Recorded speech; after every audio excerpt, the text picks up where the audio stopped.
আচাৰ্য চাণক্য অৰ্থশাস্ত্ৰ, ৰাজনীতি আৰু কূটনীতিৰ এক বহুত ডাঙৰ বিশেষজ্ঞ আছিল।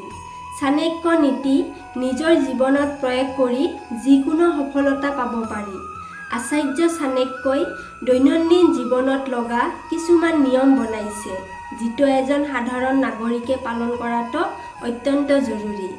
আচাৰ্য চাণক্যই কৈছে যে এনেকুৱা কি কাম যিটো কাম কৰাৰ পিছত পুৰুষেই হওক বা মহিলা কামটো কৰাৰ পিছতে গা ধুই স্বচ্ছ হৈ ল'ব লাগে।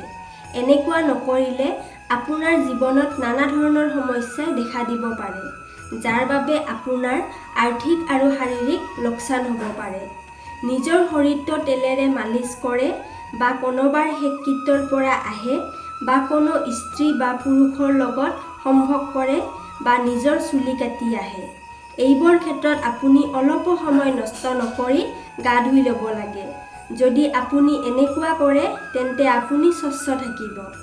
শেষকৃত্য: যদি আপুনি কাৰোবাৰ মৃত্যুৰ পিছত তাৰ অন্তিম যাত্ৰাত চামিল হৈছিল, তেন্তে তাৰ পৰা অহাৰ পিছত গা নোধোৱাকৈ ঘৰৰ ভিতৰত প্ৰৱেশ কেতিয়াও নকৰিব, কিয়নো শ্মশানত যোৱাৰ পিছত বিভিন্ন ধৰণৰ বীজাণু আপোনাৰ শৰীৰৰ লগত আহে। সেইবোৰ ঘৰলৈকে নাহক, সেইবাবে গা ধুইহে ঘৰত প্ৰৱেশ কৰিব। তেল মালিচ: শৰীৰত তেল লগোৱা নে কেৱল শৰীৰটোত আৰাম পোৱা যায়, ইয়াৰ উপৰিও ইয়াৰ দ্বাৰা শৰীৰৰ হাড়বোৰ মজবুত হয়।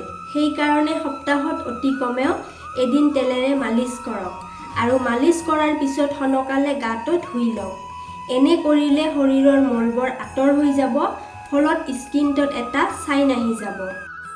চুলি কাটা: আচাৰ্য চাণক্যৰ অনুসৰি চুলি কটোৱাৰ পিছত অতি সোনকালে গা ধুই পেলাব লাগে, কিয়নো যেতিয়া আমি চুলি কটোৱাওঁ তেতিয়া কিছুমান সৰু সৰু চুলি আমাৰ শৰীৰটোত লাগি ধৰে।